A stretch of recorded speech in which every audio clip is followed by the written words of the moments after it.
నాగార్జున గారు మనతోటి లైవ్లో ఉన్నారు. సో ముందుగా మనం ఒకసారి తిరుత్తన వేణుగోపాల్ గారు గుడ్ మార్నింగ్. సో ఓవరాల్గా మనం చూస్తే సర్వ్ ప్రక్రియ ఆంధ్రప్రదేశ్లో ప్రారంభం కాబోతోంది. మరి దీనికి సంబంధించి వైఎస్ఆర్ కాంగ్రెస్ పార్టీ గడిచిన కొద్ది రోజులుగా వాళ్ళు ప్రముఖంగా వర్క్ షాపులు నిర్వహించడం కావచ్చు, అంతేకాకుండా ఆ పార్టీకి సంబంధించినటువంటి బిఎల్ఏని అంటే బూత్ లెవెల్ ఏజెంట్స్ని అప్రమత్తం చేయడం కావచ్చు.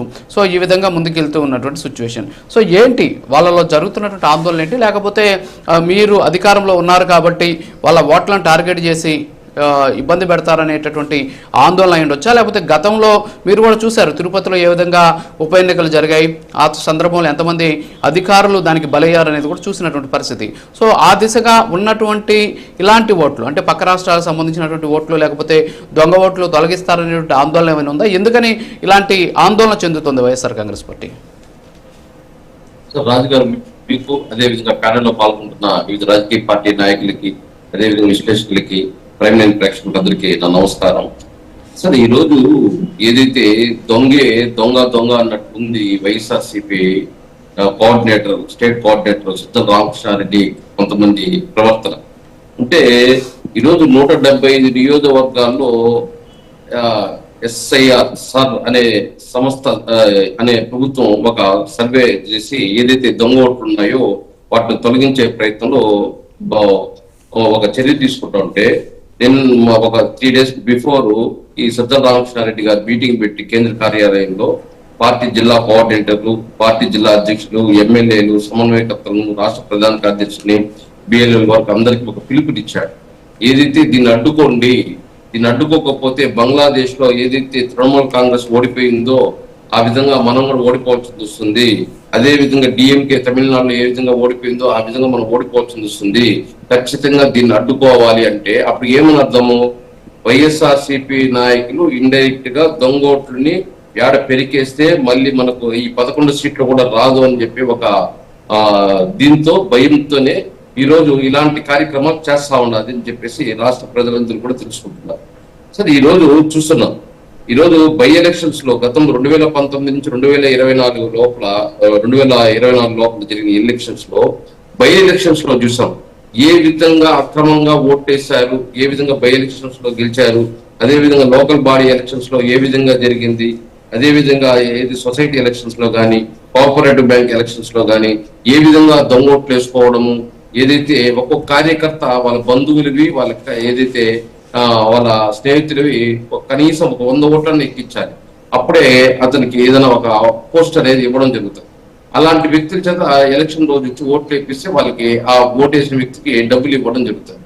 ఇట్లా గతంలో 5 సంవత్సరాలు 2014 నుంచి 2019 నుంచి 2024 వరకు ఏదైతే ఈ విధంగా ఓట్లు వేసుకొని గెలిచేసి ఈ రోజు ఏదైతే 24లో 151 సీట్ల నుంచి 11 సీట్లకు పడిపోయే కొద్దికి ఈరోజు వైఎస్ఆర్సీపీ నాయకులకు కానీ అదే విధంగా అధ్యక్షులకు కానీ దిగ్బంధకు గురయ్యారు.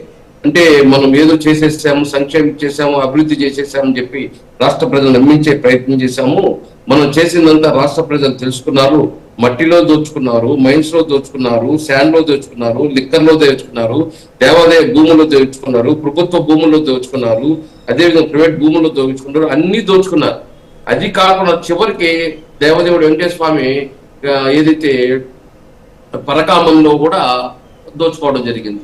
అదే విధంగా నెయ్యిలో కూడా కల్తీ చేసి దాంట్లో కూడా ఏది వచ్చినా సరే. ఇప్పుడు అవన్నీ ఓకే. ఒకటి తిరుత్తని వేణుగోపాల్ గారు అధికారాన్ని అడ్డం పెట్టుకొని ఒక్క నిమిషం సార్, అధికారాన్ని అడ్డం పెట్టుకొని మీరు వైసీపీకి సంబంధించినటువంటి సానుభూతి ఓట్లను తొలగించేటటువంటి ఒక కుట్ర చేయబోతోంది. అందుకే జనసేన, టీడీపీ, బీజేపీ చాలా స్తబ్దుగా ప్రశాంతమైనటువంటి వాతావరణంలో ఉంది. ఇప్పుడు ఎటొచ్చి నష్టం జరిగేది వైఎస్ఆర్ కాంగ్రెస్ పార్టీకి. మీ దగ్గర ఉన్నటువంటి అధికారాన్ని అడ్డం పెట్టుకొని వాళ్ళ ఓటు బ్యాంకుని మీరు ఇబ్బంది పెట్టేటటువంటి ప్రయత్నం చేయబోతున్నారు అనేది వైఎస్ఆర్ కాంగ్రెస్ పార్టీ ఆందోళనగా కనిపిస్తుంది. మరి దీనికి మీరు ఇచ్చేటువంటి ఆన్సర్ ఏంటి? సార్, ఒక ఓటు తీయాలంటే అంత తేలిగ్గా తీయడం కుదరదు. ఎందుకని అంటే ఒక ఓటుని తీయాలంటే దానికి ఒక ఫామ్ ఉంటుంది, దాన్ని ఫిలప్ చేసి దీంట్లో లేదని చెప్పేసి పక్కన అక్రమాల చేత కూడా సంతకాలు పెట్టించి దాన్ని ఏదైతే అక్కడ బిఎల్ఓ ఏదైతే ఆ పార్టీకి సంబంధించిన బిఎల్ఓ చేత కూడా పర్మిషన్ తీసుకొని ఏదైతే ప్రతి పార్టీకి ఒక బిఎల్ఓ ఉంటారు వాళ్ళందరూ ఏదైతే సంతకాలతోనే ఒక ఓటుని తొలగిస్తారు. తేలికైన విషయం కాదు. ఈ రోజు వైఎస్ఆర్సీపీ నాయకులు ఏమిటంటే వాళ్ళు ఎక్కించిన ఓట్లు ఒక్కొక్క కార్యకర్త 100 ఓట్లు ఎక్కించాడు. ఆ ఓట్లన్నీ ఈరోజు పోతా ఉందని ఒక బాధతో వాళ్ళ అక్కస్తో ఈరోజు విషం కక్కుతున్నారే కానీ ఇక్కడ ఎక్కడ ఒరిజినల్ గా ఓటు ఉంటే ఎక్కడ పోదు. సార్ ఈ రోజు ఆధార్ కార్డు అన్నిటికీ లింక్ చేస్తున్నారు. ఒక ఇల్లు కొనాలన్నా, ఒక కారు కొనాలన్నా, ఒక బైక్ కొనాలన్నా, ఒక మొబైల్ కొనాలన్నా అన్నిటికీ ఆధార్ కార్డు లింక్ చేస్తున్నారు. అలాంటిది ఓటర్ కార్డు కూడా ఆధార్ కార్డు పూర్తిగా లింక్ అయ్యేంత వరకు ఈ సమస్య అనేది ఉంటుంది. ఈ ఆధార్ కార్డు పూర్తిగా లింక్ కాని దాని వల్లే అక్కడక్కడ ఇట్లాంటి కార్యక్రమాలు కొన్ని రాజకీయ పార్టీలు ఇలాంటి దుశ్చర్యకి పాల్పడుతూ ఉన్నది. కాబట్టి ఇలాంటి ఏదైతే ప్రజాస్వామ్యాన్ని కాపాడాలంటే ఖచ్చితంగా ఆధార్ కార్డును కూడా ఓటర్ కార్డు ఇచ్చే మంచి మాట అన్నారు. వేణుగోపాల్ గారు ఒక మంచి మాట చెప్పారు. ఇప్పుడు ఇప్పుడు ప్రక్రియలు ఇవన్నీ కూడా వస్తూ ఉన్నాయి. మనం చూసాం గతంలో కూడా 2000-2001 ఆ టైంలో చేసినటువంటి పరిస్థితి ఉంది. ఓటర్ల సవరణలు అనేది జరుగుతూ ఉంటాయి. సో మీరు ఒక మంచి మాట అన్నారు, ఆధార్ కార్డు తోటి లింక్ చేస్తే ఏ సమస్య ఉండదు. మరి ఆ నిర్ణయం ఎందుకు తీసుకోలేకపోతుంది? సరే, కొన్ని న్యాయపరమైనటువంటి అంశాలు ఉన్నాయి, వాటన్నిటిని కూడా దాటి ముందుకు ఎందుకు వెళ్ళలేకపోతుంది కేంద్ర ప్రభుత్వం కావచ్చు, అలాగే ఎన్నికల సంఘం కావచ్చు? మరి అవి చేస్తే అసలు ఈ సమస్య ఉండదు కదా. అదే ఇప్పుడు 29 ఎలక్షన్ కి కంపల్సరీగా ఇప్పుడు 24 కోట్లకు పోయి కొన్ని రాజకీయ పార్టీలు అడ్డుకోవడం జరిగింది. దాన్ని ఈరోజు 29కి ఏదైతే ఎలక్షన్ రాబోతుంది ఖచ్చితంగా అన్ని రాజకీయ పార్టీలు ఏదైతే నీతి నిజాయితీతో అన్ని రాజకీయ పార్టీలు ముందుకు రావాలి, వచ్చి దీన్ని ఏదైతే ఆధార్ కార్డుకి ఓటర్ కార్డు ఏదైతే లింక్ చేస్తే ఖచ్చితంగా ఇలాంటి దొంగ ఓట్లన్నీ తొలగిస్తుంది.